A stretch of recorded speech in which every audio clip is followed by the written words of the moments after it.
안녕하세요. 매일 새로운 사연을 전하는 읽어주는 사연 라디오입니다. 구독과 좋아요, 많은 공유 부탁드립니다. 오늘의 사연 시작하겠습니다. 안녕하세요. 결혼생활 4년 만에 남편과 이혼한 30대 여성입니다. 인정하고 싶지 않지만 아까운 청춘을 남편 같은 사람을 만나서 참으로 부질없이 보낸 것 같아요. 물론 눈에 넣어도 아프지 않을 우리 딸을 생각하면 엄마로서 이런 말을 한다는 게 미안하지만 처음부터 남편을 만나지 않았다면 우리 딸도 이렇게 이혼 가정이니 편모 가정이니 그런 소리 들으며 자랄 필요도 없었을 텐데 그래서 더 미안한 마음만 드네요. 솔직히 이혼을 결심하기까지 그 과정이 쉽지만은 않았습니다. 이혼녀라는 딱지를 달고 혼자 딸을 키울 생각을 하니까 눈앞이 캄캄했거든요. 남편한테서 양육비나 제때 받을 수 있을지 그것도 걱정이었고요. 그래서 비록 제가 안정적인 직장을 다니고 있기는 했어도 몇 푼이라도 더 받아내야겠다는 생각뿐이었어요. 사실 남편이 완벽한 사람은 아니었지만 그래도 이렇게 이혼까지 하게 될 줄은 몰랐습니다. 어떻게 보면 저희가 이혼하게 된 불씨를 던진 사람은 남편이 아닌 시동생이거든요. 그리고 시동생 이야기를 하려면 일단 남편 이야기를 안 할 수가 없네요. 제가 남편하고 처음 만났을 당시 저는 32로 저 하나 아껴주고 가정에 책임감이 있는 그런 남자를 만나 결혼하고 싶었어요. 그리고 제 눈에는 남편이 딱 그런 사람으로 보였습니다. 비록 모아둔 돈은 많이 없었지만 시어머니와 시동생들에게 다정한 아들이자 오빠였고 듬직한 가장 노릇을 하는 사람이었으니 자기 가정이 생겨도 최선을 다하겠구나 싶었달까요. 그런데 지금에서야 생각해보면 헛똑똑이도 그런 헛똑똑이가 없었네요. 남의 집 기둥뿌리는 뽑아오는 게 아닌데 그걸 뽑아왔으니까요. 남편은 이남 일녀중 장남으로 경제적으로 녹록치 않은 집안에서 자랐다고 들었습니다. 시아버지라고 불러도 될지 모르겠는 게 남편은 늘 그 사람이라고 칭하거든요. 아무튼 그러니까 남편의 친아버지는 남편이 초등학교에 들어가던 시기에 술집 여자랑 눈이 맞아 집을 나갔답니다. 그리고 이후로 소식 한번 전하지 않다가 남편이 고등학교를 졸업하고 한참 현장에서 일하던 시기에 죽었다고 연락이 왔대요. 하지만 남편이나 시어머니는 원망이 컸고 시동생이랑 신우는 그런 아버지에 대한 기억이 거의 없었다고요. 그래서 장례 같은 것도 따로 안 치렀다 들었습니다. 그리고 저는 그 사연을 듣는 동안 가슴이 너무 아팠어요. 어떤 이유건 간에 집안에 가장 자리가 비어 있었으니 시어머니 혼자서 자식 셋을 건사하기가 쉽지는 않으셨겠구나 싶었으니까요. 그래서 저는 진심으로 시어머니나 시댁 식구들에게 잘해주고 싶었습니다. 저는 남편과 달리 경제적으로 유복하진 않아도 화목한 가정에서 사랑을 받으며 자랐기 때문에 남편이나 시댁 식구들에게도 저와 같은 추억을 만들어주고 싶었달까요. 그래서 다른 사람들이 어려운 가정 형편에서 자란 남자와 결혼하면 같이 고생이라고 조언을 해줄 때도 솔직히 그다지 귀담아 듣지 않았습니다. 돌이켜 생각해보면 정말로 제가 어리석었던 거지요. 아무튼 그렇게 시어머니가 혼자 자식 셋을 키우셨는데 문제는 자식 셋을 너무 달리 대하셨다는 거예요. 일단 신우는 막내임에도 불구하고 딸이라서 그런 건지 솔직히 시어머니 속을 누가 알겠습니까만 어쨌든 차별을 엄청나게 당했던 모양이에요. 그래서 고등학교 졸업하자마자 독립하고 이후로 저희 남편하고만 간간히 연락하고 지내지 시어머니하고는 정말 남보다도 못한 사이로 지내고 있어요. 그리고 제 이혼의 시발점인 시동생에 대해서 이야기를 해보자면요. 대학 등록금부터 시작해서 자취비용은 물론이고 생활비에 졸업하고 취업한답시고 허비한 2년까지 전부 모조리 다 시어머니한테 받아 쓴 한심하고 철없는 인간입니다. 그리고 이걸 제가 어떻게 알게 되었냐면 시동생이 자기 입으로 자기는 그때까지 아르바이트 한 번 안 해봤다면서 무슨 자랑하듯 이야기를 했기 때문이지요. 그리고 시어머니가 당신 돈으로 당신 아들한테 해주신 건데 제가 열 올릴 입장은 못 되잖아요. 그래서 그냥 그랬냐 시어머니가 고생을 많이 하셨겠다고 돌려서 한마디 하고 말았는데 그나마 그것도 제가 무슨 뜻으로 했는지 눈치채질 못하더군요. 하지만 제가 정말 어이가 없고 시쳇말로 환장하겠다 싶었던 건 그 이후에 있었던 일입니다. 사실 남편이 저에게 프로포즈를 했을 당시 모아둔 돈이 3천만 원 남짓밖에 없는 걸 알고는 꽤나 실망을 했었거든요. 하지만 이내 남편이 자기가 아무래도 장남이고 하다 보니 여러 가지로 신경 쓸 일이 많았다고 말하길래 그래도 사람이 솔직하고 가족을 위해 희생을 많이 했구나 싶대요. 그래서 그런 거라면 내가 이해해줘야 한다고 생각했습니다. 막말로 자기 가족을 모른 채 하고 자기 배만 불리는 사람보다는 100배 1000배 낫다고 생각했으니까요. 그런데 알고 보니까 돈을 못 모은 이유가 시어머니 사시는데 생활비를 보태드린 것뿐만 아니라 시동생이 출퇴근하는데 차가 필요하다고 해서 차를 사줬었다는 거예요. 정작 저랑 한참 연애하던 당시에도 남편은 차가 없었는데 말이지요. 게다가 그게 다가 아니었습니다. 시동생이 아침 저녁으로 운전하는 게 피곤하다고 얼마 안가 자취를 하겠다고 나왔는데 시어머니가 저희 남편더러 그 자취방 보증금을 해주라고 하셨다는 거예요.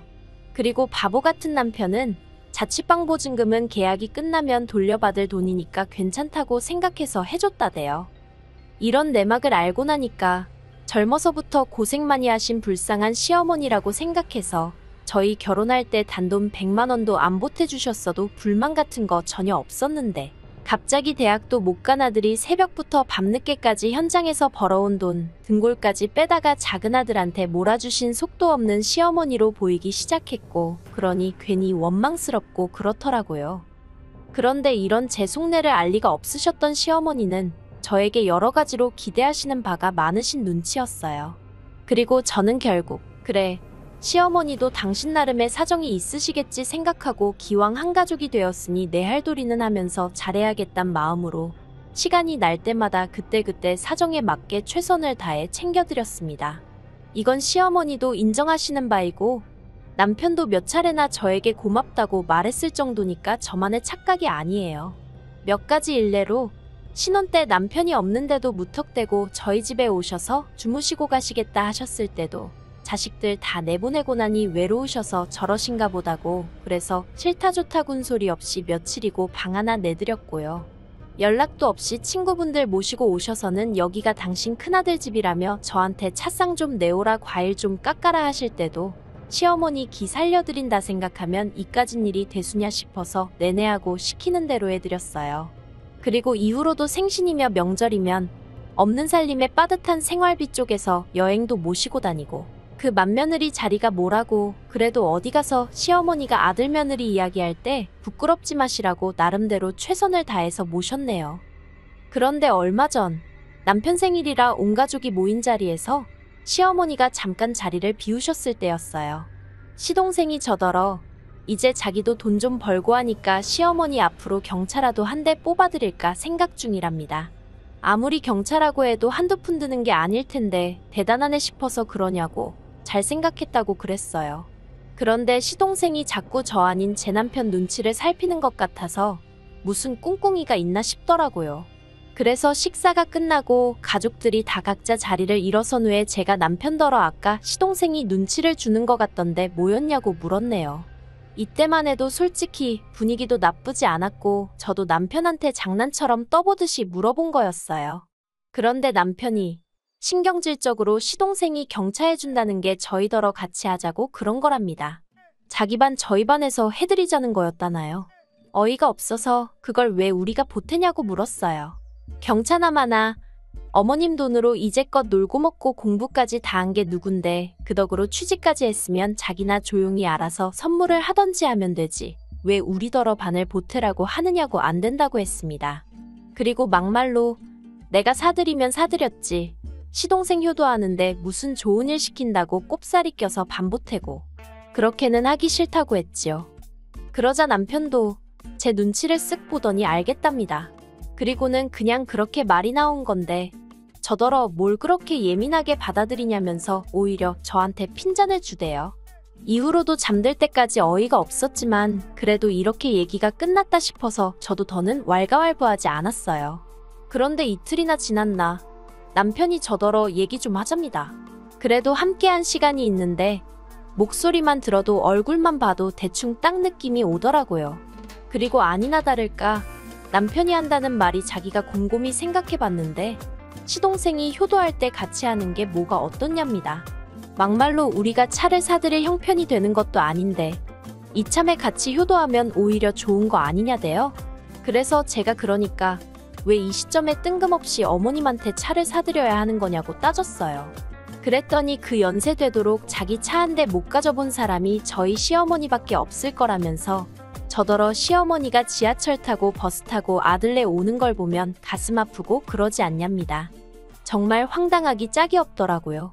그래서 저도 가슴 아프고 말고 할 게 뭐가 있냐고, 다들 자기 형편에 맞춰서 사정에 맞춰서 사는 거지. 그리고 자동차라는 게 사기만 하면 거기서 끝이냐고, 보험료 내야지 유지비 들지, 기름값은 어떻게 하실 건데 하고는 막 따졌네요. 그러자 남편이 자기 어머니 형편이 어떻길래 그런 소리를 하냐면서 저한테 막 삿대질까지 하는 거예요.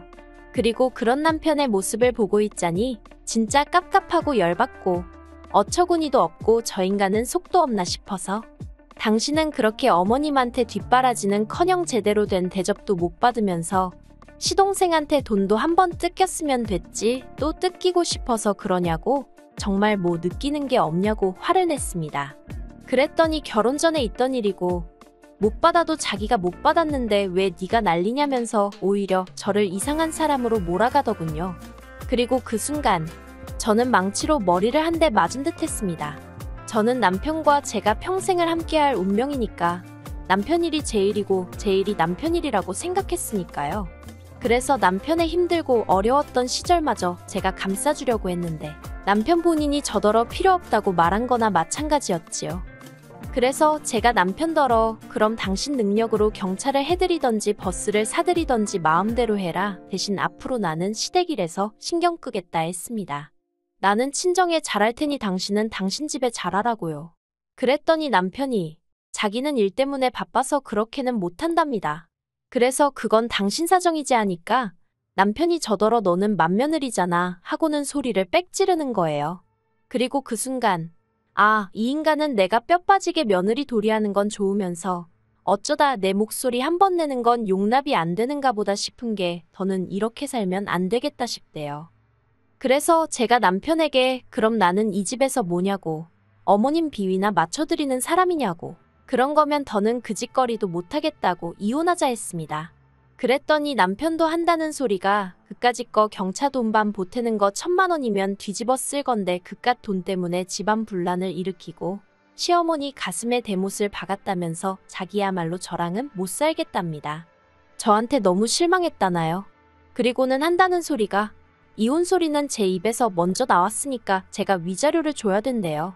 우리 딸이 아빠 없이 자라게 된 것도 전부 다 저 때문이라면서 그 어린 애한테 너는 엄마 때문에 이제 아빠 못 보고 사는 거야. 그 소리를 몇 번이나 하는 게 아니겠어요.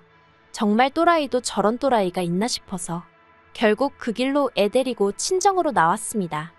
그리고 저는 바로 변호사를 고용했어요. 정말 다행인 게 제가 벌어오는 돈으로 아파트 대출 갚고 적금 들고 비교적 굵직굵직한 일들을 처리했고 남편 월급으로는 각종 공과금이며 생활비로 다 사라져버렸거든요. 남편이 세금이 어쩌고 하면서 먼저 그렇게 하자고 해서 그대로 따라준 건데 그게 저에게 도움이 될 줄 누가 알았겠어요? 덕분에 온통 귀찮은 자비는 남편이 도맡아 정리해야 하는 상황이 되었더라고요.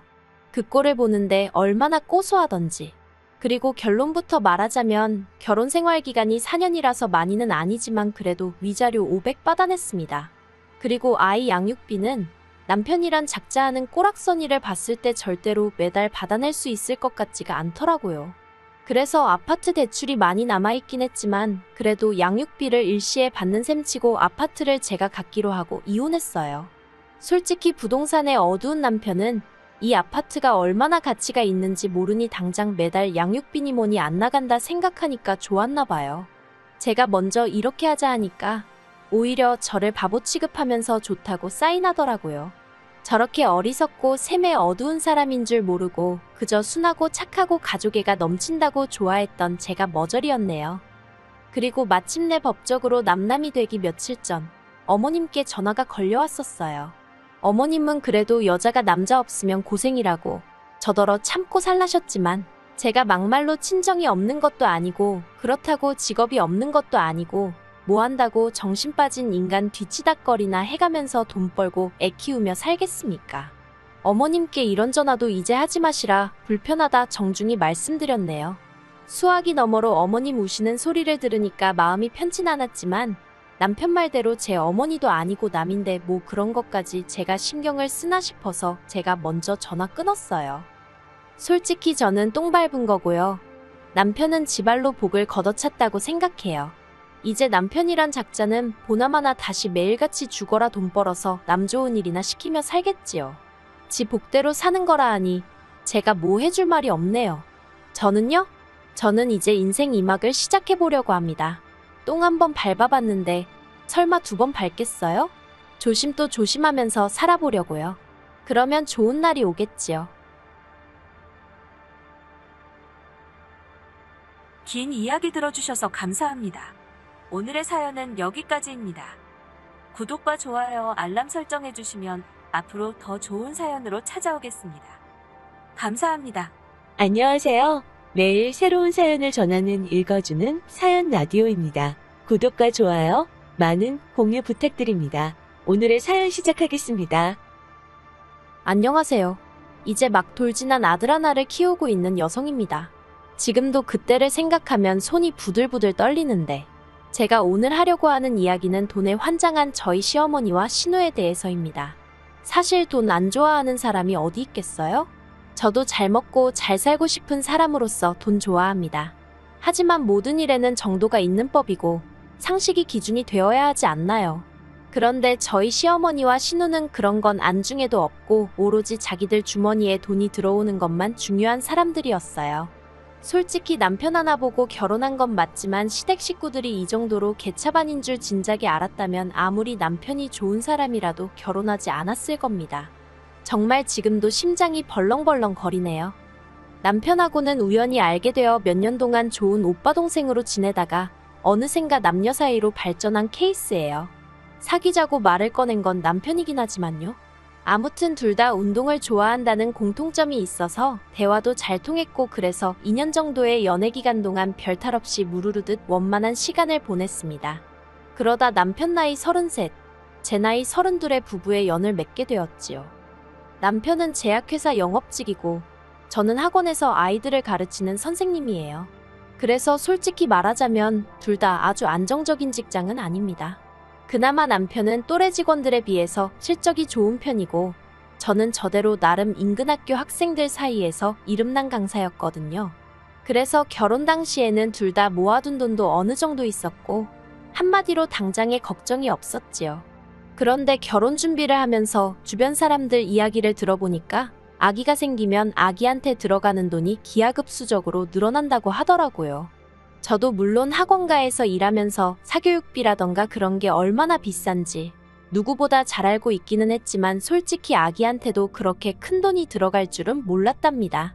그래서 원래는 남편과 앞으로 2, 3년 정도는 신혼을 즐기면서 동시에 알뜰살뜰 돈을 모아 하다못해 제 이름으로 된 학원이라도 하나 차리고 그리고 아이를 낳자고 계획을 세웠어요. 그런데 인생이 원래 계획대로만 흘러가지는 않는다더니 하필이면 식을 올리고 3개월도 되지 않아서 아기 천사가 찾아와 줄 줄은 몰랐네요. 시기를 생각하면 아쉽기는 했지만 임신은 어쨌든 축복이잖아요. 남편에게 임신 소식을 알리니 저보다 더 기뻐하면서 눈물까지 보이더라고요. 양가 부모님들도 무척이나 좋아하셨습니다. 특히나 시어머니께서는 가뜩이나 당신 아들이 나이가 적은 것도 아닌데 2, 3년 후가 어쩌고 해서 영 탐탁치 않다고 대놓고 말씀하신 적도 있었거든요. 그래서 더 안도하시고 기뻐하시는 눈치였어요. 하지만 기쁨도 잠시, 이내 현실적인 걱정들이 하나둘씩 떠오르기 시작했습니다. 당장 불러오는 배를 어떻게 하고 출퇴근을 해야 하나 싶었고 사실 학원에 육아휴직이라는 게 제도상 있기는 했지만 솔직히 얼마나 쓸 수 있을지 도통 감이 오질 않았으니까요. 남편도 마찬가지였습니다. 영업직이라는 게 결국 계속 관계를 유지하고 이어나가야 하는데 그러려면 발로 뛰어다니는 게 제일 중요하다고 하더라고요. 그런데 육아휴직을 내버리면 남편의 빈자리는 누군가 채갈 것이 뻔했고 이후로 복귀를 한다고 해도 다시 처음부터 새로 시작해야 하는 거나 마찬가지라면서 걱정이 이만저만이 아니었어요. 그래서 고민 끝에 저희는 일단 시어머니에게 부탁을 드려보기로 했습니다. 솔직히 손꼽아 손주 보기를 기다리셨으니 도움을 주시지 않을까 하는 어느 정도 믿음이 있었거든요. 그런데 시어머니의 반응은 뜻밖이다 못해 차갑기 그지 없었습니다. 일단 저희 시어머니에 대해서 이야기를 해보자면 시어머니는 당시 연세가 60세스로 매일같이 헬스장에서 운동을 2시간씩 하실 만큼 건강하신 분이셨어요. 드시는 것도 어찌나 신경 써서 드시는지 홈쇼핑에서 무슨 영양제가 좋다 하면 몇 박스씩 쌓아놓고 보약 챙겨 드시듯 드셨지요. 그런데 저희가 아이를 봐주실 수 있냐는 이야기를 꺼내기가 무섭게 당신에게 아무것도 기대하지 말랍니다. 니들 자식인데 누구 손을 빌어 키우려고 하냐고. 죽이 되든 밥이 되든 저희가 알아서 하라고. 그게 부모 노릇이라고요. 그리고 시어머니의 따끔한 호통에 저는 서운한 마음이 들었지만 이내 구구절절 틀린 말이 하나 없다 싶어서 더는 묻지도 매달리지도 않았습니다. 하지만 남편하고 몇 날 며칠 머리를 맞대고 궁리를 해봐도 도대체 어떻게 해야 할지 모르겠더라고요. 그래서 결국 이번엔 친정어머니께 이야기를 꺼냈지요. 그러자 친정어머니께선 봐주는 건 얼마든지 해줄 수 있지만 당신이 운전을 못하니 어쩌면 좋겠냐며 안타까워하셨습니다. 그리고 이 부분에 있어서는 장모님이 봐주신다고만 하면 남편이 자기가 출퇴근을 하면서 아이를 데려다주고 데리고 오겠다고 하더라고요. 참고로 그나마 다행히도 남편 직장하고 친정하고 차로 15분 정도의 거리였어요. 그러자 친정어머니가 그러면 그렇게 하라면서 뭐 그런 걸로 걱정을 하느라 애를 태웠느냐고 태교에 안 좋게. 그리고는 덧붙이시길 제가 일전에 시어머니에게 물어본다고도 했었고 또 워낙 사돈내서 손주를 바랬던 것을 알기에 당연히 그쪽에서 해주겠거니 하고 신경을 안 쓰고 계셨답니다. 그래서 아무튼 진작에 말하지 그랬냐며 이제 그런 건 신경 쓰지 말고 즐거운 생각만 하라고 하시는데 저도 모르게 눈물이 왈칵 쏟아지더라니까요. 그리고 시간이 흘러 저는 건강한 남자아이를 낳았습니다. 이때도 물론 양가로부터 넘치는 축하를 받았어요. 하지만 이렇게 비교하는 게 솔직히 올바른 일은 아니겠지만 저도 사람이다 보니 눈에 보이는 게 있고 귀에 들리는 게 있잖아요. 친정에서 해주는 축하와 시댁에서 해주는 축하에는 많은 차이가 있었습니다. 일단 친정부모님은 아이도 아이지만 제 몸 상태를 무척 염려하셨기에 산후조리원은 돈 아낀다고 싼 데 가지 말라며 현찰로 300만 원을 주시더라고요. 더 주고 싶은데 당신들도 여유가 없다며 오히려 미안해하시며 말이에요. 그런데 시댁에서는 애기 내복 2벌 사주고 끝이었습니다. 그리고 이때도 하시는 말씀이 애는 어차피 빨리 크니까 좋은 거 해줘봤자 기억도 못한다나요. 게다가 그게 끝이 아니라 애 보러 오느라 새벽부터 서둘러서 너무 피곤하다며 병실에 누워있는 저와 그런 저를 돌보는 남편에게 돈을 요구하셨습니다. 당신은 집에 가는 길에 시아버지랑 신우랑 장어라도 사 먹고 들어가야겠다면서요. 그러니까 그때는 그 순한 저희 남편도 화가 났는지 사람 쪽팔리게 하지 말고 그냥 가시라며 큰 소리를 내대요.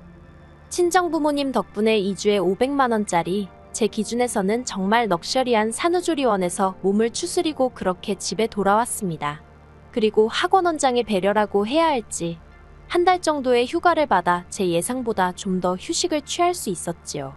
그리고 학원에 복귀하면서 계획대로 친정어머니가 아들을 봐주기 시작하셨습니다. 참고로 친정어머니께는 한 달에 100만 원씩 드리기로 했는데 사실 저도 남편도 너무 잘 알고 있었어요.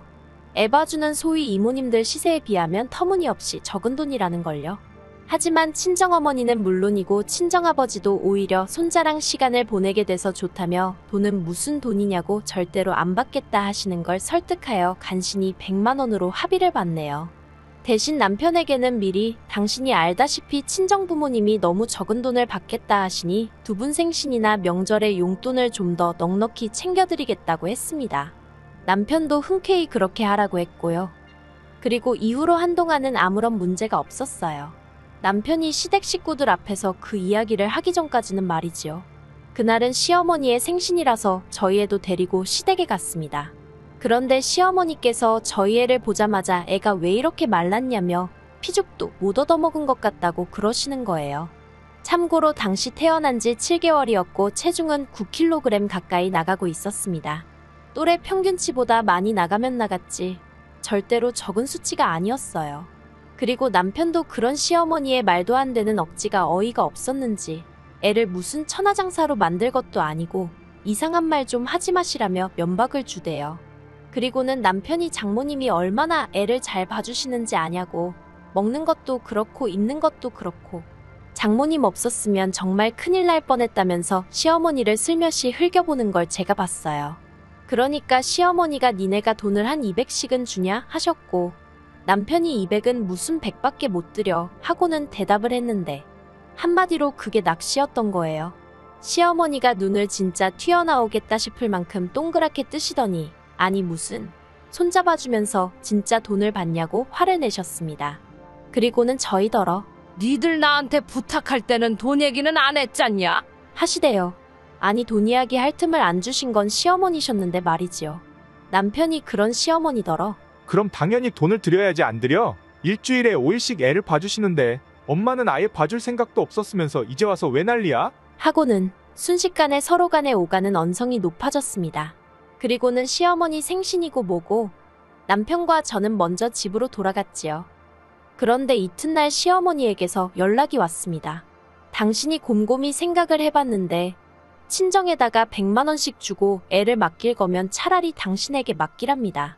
대신 당신은 150만 원씩 달라는데 그 이유가 집에 신우도 있으니 여자가 둘이니까 150을 달래요.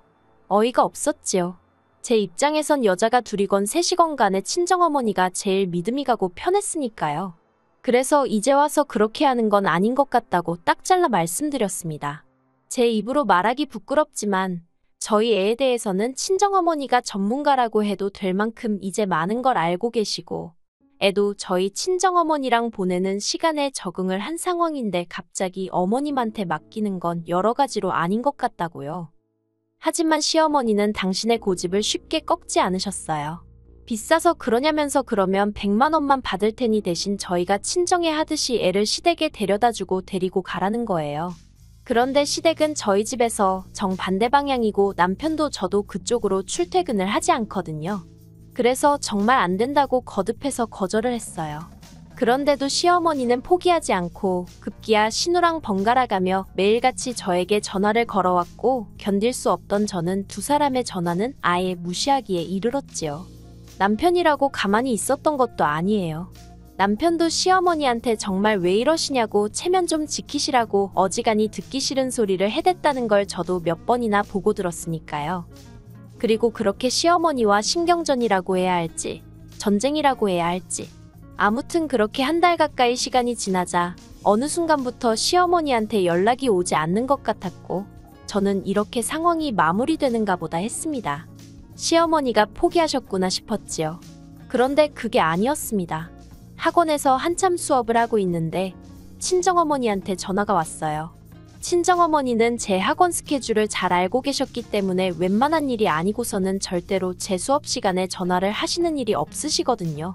그래서 저는 급한 일이라는 걸 바로 눈치챌 수 있었고 학생들에게 양해를 구하고 전화를 받았지요. 그랬더니 친정어머니 말씀이 시어머니랑 신우가 현관문을 두드리고 난리가 났는데 이걸 열어줘야 하냐입니다. 어이가 없어서 지금 누구랑 계시냐니까 혼자서 애 보고 있다고 하시길래 절대로 문 열어주지 마시라고 했어요. 그리고는 바로 남편에게 전화의 상황을 알렸더니 남편이 미치겠다면서 자기가 바로 가보겠다 하대요. 저는 아무리 그래도 수업은 마쳐야 하는 상황이었기에 전화를 끊고 20분 정도 있다가 출발을 했고요. 정말 제가 무슨 정신으로 운전을 한 건지도 기억이 안 날 만큼 밟아서 친정에 도착했어요. 그리고 제가 보게 된 광경은 가관도 아니었습니다.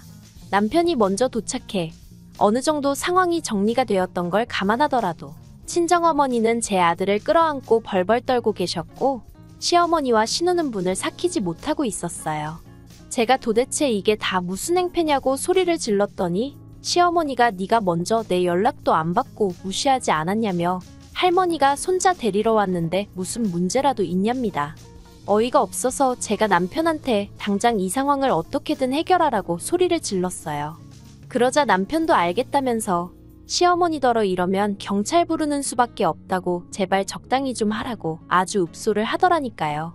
그런데 옆에 있던 신우가 딴에는 논리적으로 설득이라도 하려고 들려던 건지 자기들이 다른 뜻이 있어서 그러는 것도 아니고 사돈도 피곤하고 힘들 거 아니냐 그러니 이제는 자기들이 봐주겠다는데 왜 무조건 싫다고 하는 거냐며 어줍잖게 저를 달래려 드는 게 아니겠어요. 하지만 이로 인해 시어머니나 신우가 정말 제 아들을 돈으로만 보고 있다는 확신이 들었고 저는 남편에게 2번 다시 내 아들을 당신 가족들에게 보여줄 수 없다 했습니다. 그리고 만약에 내 말대로 해주지 못할 것 같으면 당신도 내 아들을 볼 자격이 없는 거나 마찬가지라고. 나는 이혼도 하나 겁나지 않는다고도 했고요. 그러자 남편이 절대로 그렇지 않다며 자기도 저와 100번 1000번 같은 생각이랍니다. 자기 어머니지만 이번 일로 정말 질려버렸다면서 자기야말로 안 보고 살고 싶다나요. 그리고 그렇게 저희는 시댁과는 완전히 연을 끊고 살게 되었습니다.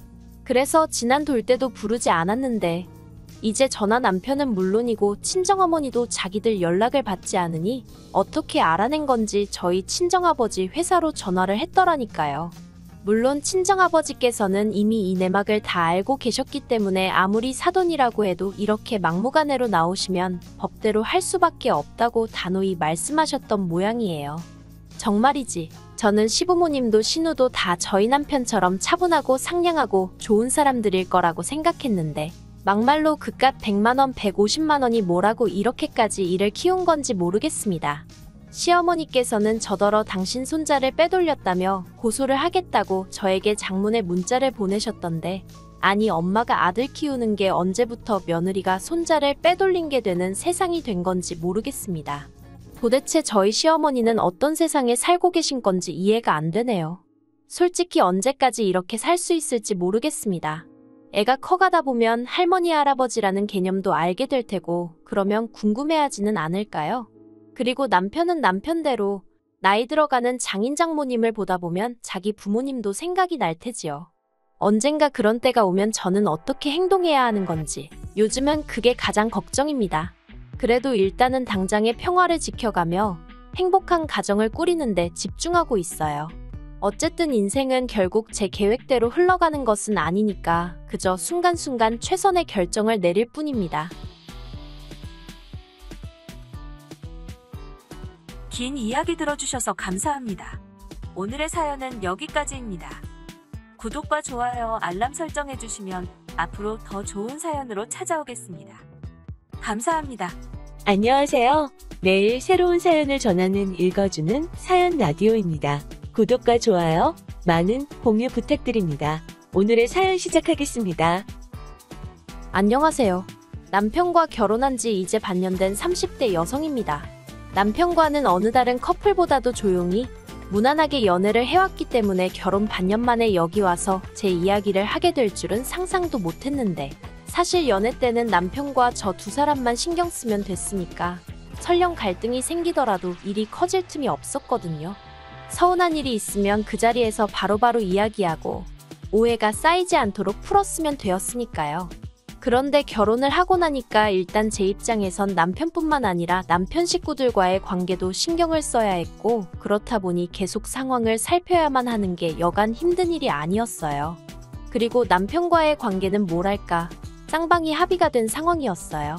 하지만 시댁 식구들 특히나 어머님은 당신은 시어머니고 저는 며느리니 옳고 그름이나 경우에 상관없이 무조건 제가 숙이고 어머님 뜻에 따라야 한다고 생각하시더라고요. 그리고 제 입장에선 솔직히 납득하기가 어려웠지요. 그러다 이번에 제사 문제로 어머님과 부딪히면서 일이 이 지경이 될 거라곤 상상도 못했습니다. 남편하고는 대학 시절부터 친구로 지내다가 사회인이 되고 나서 뒤늦게 연인 사이로 발전한 케이스예요. 그렇다 보니 남편에 대해서는 잘한다고 생각했음에도 불구하고 제가 모르는 것들이 많았더라고요. 특히나 가족관계에 있어서는 남편이 워낙 평소에도 과묵한 타입이라서 눈치채지 못하고 있었는데 결혼 이야기가 나오고 나서야 남편이 할 이야기가 있다며 가족관계에 대해서 말을 꺼내대요. 그리고 알고 보니 남편의 친어머님은 남편이 중학교를 다니던 때 지병으로 돌아가셨고 이후로 사별하신 아버님이 지금의 새어머님과 재혼하셨답니다. 새어머님도 초혼은 아니셨고 자식도 둘 있으셨고요. 그래서 졸지에 외동이던 남편에게 2명의 동생이 생겼다네요. 그리고 남편의 걱정과 달리 남편의 가족관계에 대한 고백은 결혼에 있어 제가 결정을 내리는데 별 영향을 끼치진 않았습니다. 아니, 오히려 결혼을 더 하고 싶게 만든 것도 같네요. 사실 그동안 저희 부모님을 만나면 평소답지 않게 살갑게 굴고 저희 부모님을 좋아라 하더니 그런 사정이 있었구나 싶어서 그랬나? 어디 정붙일 곳이 마땅치 않았나 보다. 그런 생각이 들어서 더 잘해주고 싶었거든요. 그리고 이런 마음은 결혼 후에는 더 강해지고 커져갔는데 그 이유가 제가 결혼 전에 시댁을 2번쯤 갔었고 결혼 후에도 2번쯤 갔었거든요. 그리고 그때마다 새어머님이나 시동생들이 남편에게 대놓고 무안을 준다던가 그런 건 없었어요. 오히려 하하호호. 겉에서 보기엔 말하지 않으면 재혼 가정의 이복 형제인지 모를 만큼 평범해 보였달까요. 하지만 남편이 잠깐 자리를 비운다던가 그러면 자기들끼리 무언의 눈빛으로 대화를 한다던가 뭔가 자기들끼리 똘똘 뭉쳐있다는 게 보이더라고요. 그러니 20년 가까이 그렇게 살아온 저희 남편은 얼마나 서럽고 소외감을 느꼈을까 싶대요. 아무튼 남편하고 결혼할 때 생각지도 못했는데 아버님으로부터 건물을 받았어요. 알고 보니까 아버님이 돌아가신 친어머님과 결혼할 당시 재산이라곤 하나도 없으셨답니다. 반면에 돌아가신 친어머님은 그래도 지역 유지의 딸이라서 재산이 꽤 많으셨던 모양이에요. 그리고 그런 친어머님이 돌아가실 당시 아버님에게 다른 건 몰라도 건물만큼은 남편이 장가갈 때 꼭 주라고 신신당부를 하셨다대요. 감사하게도 아버님이 그 약속을 지켜주신 거고요. 그래서 저희는 어느 다른 신혼부부들보다 솔직히 마음 편하게 결혼 준비를 할 수 있었습니다. 그렇다고 말도 안 되는 사치를 부리고 그런 것은 아니고요. 적어도 신혼집을 어떻게 할지 그런 고민에선 자유로울 수 있었네요. 그런데 이걸 가지고 새어머님께선 굉장히 못마땅해 하셨습니다. 아버님과 재혼하던 당시 그 건물이 당연히 아버님 거라고 아셨지 그게 훗날 저희 남편한테 돌아갈 거라곤 생각을 못 하셨던 모양이 돼요. 그래서 내내 그 건물에서 나오는 월세로 생활을 해왔는데 갑자기 그 돈이 없어지니 당황스럽다며 저희더러 그걸 기어이 지금 받아가야겠냐고 싫은 소리를 몇 번이나 하시더라고요. 하다못해 동생들 시집장가라도 가고 나면 그때 정리해도 늦지 않다면서요. 하지만 그런 이야기를 듣고 있으니 저는 더욱이 지금이 아니면 안 되겠구나 싶었습니다. 막말로 시동생들 시집장가 갈 때 되면 건물 팔아먹자고 나이 드신 아버님을 달달 볶기라도 해봐요. 그땐 저희야말로 눈뜨고 코 베이는 거 아니겠어요. 솔직히 저희 것이 될 거라곤 상상도 못했던 건물이지만 저희 거라는 걸 알게 된 이상 어떻게든 지켜야겠다는 생각뿐이었습니다. 남편 하나만 보고 결혼을 결심한 건 사실이지만 그렇다고 주어진 몫을 포기할 만큼 멍청이도 아니었으니까요. 그리고 이건 저희 남편도 몇 번이나 동의한 부분이었습니다. 솔직히 그 오랜 시간 동안 새어머님도 정말 친어머님처럼 남편에게 정을 주셨다면 그리고 시동생들도 남편을 그렇게 믿고 따라주었다면 저희 남편이 절대로 그렇게 선을 그었을 리가 없거든요. 그런데 제대로 가족이라고 느낄 만큼 감정적 교류가 없었던 탓인지 금전적인 부분에서는 남편도 나름대로 확실히 선을 그으려는 게 보였습니다. 어쨌든 맏아들이니 그에 따르는 책임과 도리는 하겠다. 하지만 그 이상은 못한다는 입장이 분명했달까요. 그런데 지난 어버이날이었습니다. 새어머님이 회가 드시고 싶다며 호텔에 있는 식당으로 예약을 하셨더라고요. 그래서 그 자리에 시부모님과 저희 부부 그리고 시동생 둘이 모이게 되었어요. 남들이 보기에는 다복하고 화목한 분위기였을 거예요. 하지만 식사가 시작되고 얼마 지나지 않아 불편한 주제들이 조금씩 거론되기 시작했습니다. 특히나 돈에 관해서요. 새어머님께서는 저희가 건물을 가져간 이후로 살림을 꾸려나가기가 아주 힘에 부친다면서 끝없이 앓는 소리를 하셨어요. 하지만 솔직히 아버님이 그 연세에도 연금으로 300남짓 받고 계셨고 저희가 건물 증여가 끝남과 동시에 매달 100만원씩 생활비에 보태시라고 보내드리기 시작했거든요. 게다가 신우도 직장 생활을 하고 있었으니 아무렴 자기 부모에게 돈 10만원 안 드렸겠어요? 제가 생각하기엔 그나마 마음에 걸리는 건 도련님이었는데 거기도 이제 아르바이트해서 자기 용돈 벌고 하면 크게 돈 들어갈 일이 있나 싶었지요. 참고로 저희 남편은 자라는 내내 집에 재산이 없는 것도 아니었는데 새어머님이 남자라면 독립심이 필요하다며 고등학교 때부터 아르바이트를 하라고 그렇게 눈치를 주셨답니다. 그래서 실제로 고등학교 2학년 때부터는 아버님이 어머님 몰래 챙겨주신 용돈 말고 공식적으로는 용돈 한 번 받은 적 없고 대학 등록금도 반 이상 자기가 벌어서 보탰다고 하더라고요. 그런데 이제 와서 저희더러 생활비가 어떻고 시동생들이 어떻고 하면 아무리 제가 아닌 남편이 겪은 일이라고 해도 저에게는 제가 겪은 거나 마찬가지로 느껴졌으니 그런 어머님의 하소연이 곱게 들릴 리가 없었지요. 그래서 어머님께 마치 어머님의 속뜻이 무엇인지 하나도 못 알아들은 것 마냥 이참에 시동생들도 독립심을 키워야 하지 않겠냐고 아무것도 지원해주지 마시라고 단호하게 조언을 해드렸답니다. 그랬더니 제 예상대로 어머님이 당신이 일전에 한 말이 있어서인지 뭐라고 더 말씀은 못하시고 저더러 너는 참 냉정하구나 하시대요. 하지만 이런 이야기 때문에 제가 결혼한 지 반년 만에 시댁하고 안 보고 살고 싶네 그런 소리를 하게 된 것은 아니에요. 제가 정말 화가 난 건 엊그제 어머님한테 전화를 받았는데 다음 주에 당신 친정어머니 제사를 지낸다고 하시더라고요. 어찌나 생소하던지 저는 처음에 돌아가신 친어머님 제사를 지내신다는 줄 알았다니까요. 그런데 그게 아니라 새어머님의 친정어머니 제사를 지낸다면서 저더러 일찍 와서 제사 준비를 도우라고 하시더군요. 그리고는 덧붙여서 말씀하시기를 신우는 안 불렀답니다. 이런 건 원래 며느리가 도와줘야 하는 거라면서 제가 안 오면 당신 친지들이 계몰아서 당신이 시어머니로서 제대로 대접도 못 받고 산다고 생각할 거라고 그러면 저희 남편 얼굴에 똥칠하는 거라면서 꼭 와야 한다고요.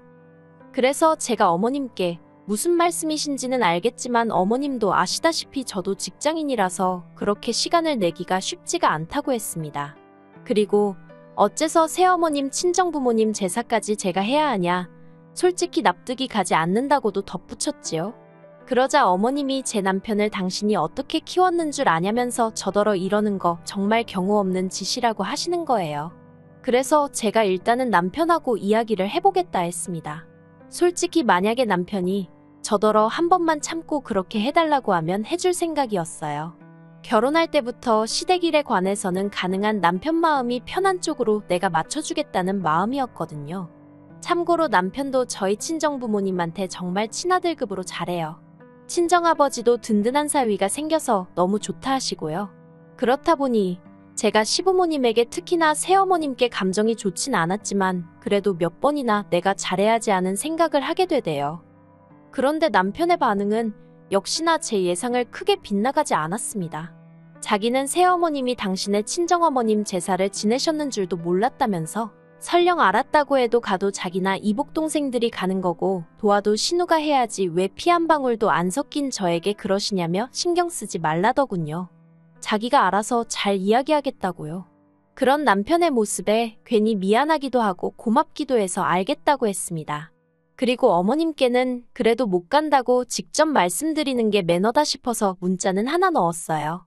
남편하고 상의해봤는데 제가 참석하는 게 바람직한 것 같지 않다는 식으로요.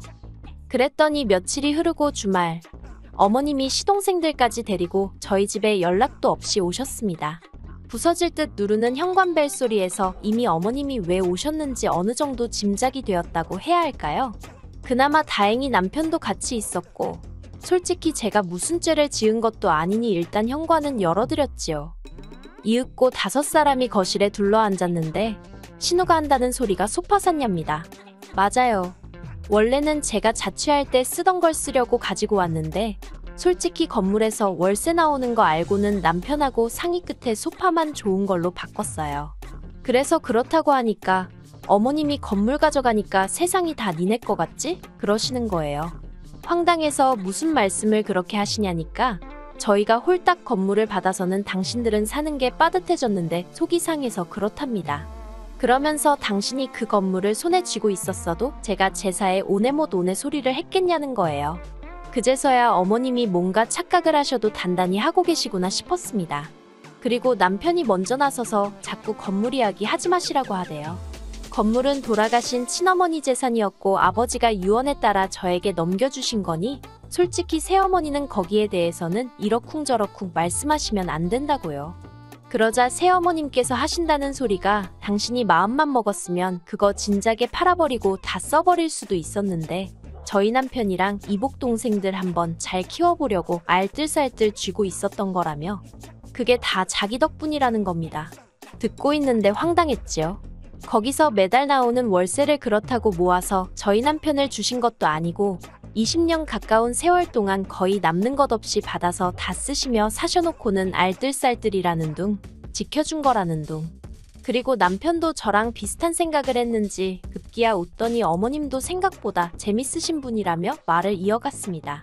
말은 똑바로 하자고. 그 월세 받아서 솔직히 어머님하고 이복 동생들이 거진 다 썼지 않냐고. 막말로 아버님이 돌아가시기라도 했으면 지금까지 이 관계가 유지나 되었겠냐고요. 그리고 저는 남편 말에 하나 틀린 거 없다고 생각했어요. 솔직히 어머님도 아버님의 그늘 밑에서 생활하신 분이지 어머님이 저희 남편을 먹여 살리기 위해 어디서 일 한번 하신 적 없으십니다. 살림이나 그런 건 꼭 저희 남편 때문만이 아니라 아버님과 다른 두 이복 동생을 위해서라도 어쩔 수 없이 하셔야 했겠지요. 그러니 저희 남편이 자라는 동안 약간의 도움은 받았다고 볼 수 있지만 그마저도 어머님의 진심이라기보다는 사정이 그렇고 상황상 어쩔 수 없이 발생한 일에 가깝잖아요. 그래도 남편은 새어머님도 어머님이라고 사회생활 시작하고는 용돈도 챙겨드리고 깍듯이 모셨습니다. 이복 동생들에게도 살가운 오빠는 아니더라도 어려운 오빠는 되지 않으려고 여러 가지 노력을 했고요. 물론 이복 동생들이 저희 남편에게 기대하는 오빠로서의 역할은 돈이 전부였긴 하지만요. 대화가 길어질수록 솔직히 새어머님 쪽이나 저희 남편이나 그간 차마 입 밖으로 내지 않았던 속내가 드러나기 시작했습니다. 새어머님 쪽은 뭐 짐작한 대로 이러나 저러나 한마디로 너는 내가 키웠으니 은혜를 갚아라는 거였고 저희 남편은 자기는 혼자 큰 거나 다름없다 생각한다고 막말로 새어머니가 내 생일 때 미역국이라도 한번 끓여줬냐며 울분을 토했어요. 그리고 시동생들은 뭐 솔직히 걔들한텐 어쨌든 새어머님이 친엄마고 세상에 하나뿐인 엄마니까 당연히 그쪽 편을 드느라 바빴지요. 저희 남편이 건물을 가져가 버려서 자기들은 이제 굶어 죽게 생겼다는 말도 안 되는 소리를 하면서 말이에요. 그렇게 한바탕 소란이 지나가고 결국 남편이 아버님께 연락을 드렸습니다. 아버지 식구들이 여기 와서 행패를 부리고 있으니 얼른 와서 데려가라고요. 그러자 새어머님은 너 잘했다면서 아주 네 아버지한테 혼나봐야 정신을 차리겠다고 더 당당하게 꼼짝도 안 하더라고요. 그리고 이복 동생들은 이복 동생들대로 자기 어머니 옆에 붙어 있고 그 모습을 보고 있으니 남편이 얼마나 외롭게 컸을지 정말 안 봐도 눈에 뻔하더라니까요. 그리고 얼마 안가 아버님이 오셨는데 아버님은 새어머님을 보자마자 추태 좀 부리지 말라며 화를 내셨어요. 새어머님은 아버님이 당신 편을 들 줄 알았는데 당신한테 언성을 높이니 당황하신 눈치였지요. 새어머님께서 아버님더러 지금 상황 파악이 안 되느냐고 쟤들이 나한테 덤빈다. 이게 다 당신이 건물을 줘서 이렇게 된 거 아니냐. 돈 좀 생겼다고 애가 위아래도 몰라본다. 빨리 건물 내놓으라 해라. 속사포처럼 말을 쏟아냈지만 아버님께선 그런 새어머님께 남의 재산으로 그 정도 배불리고 살았으면 됐지.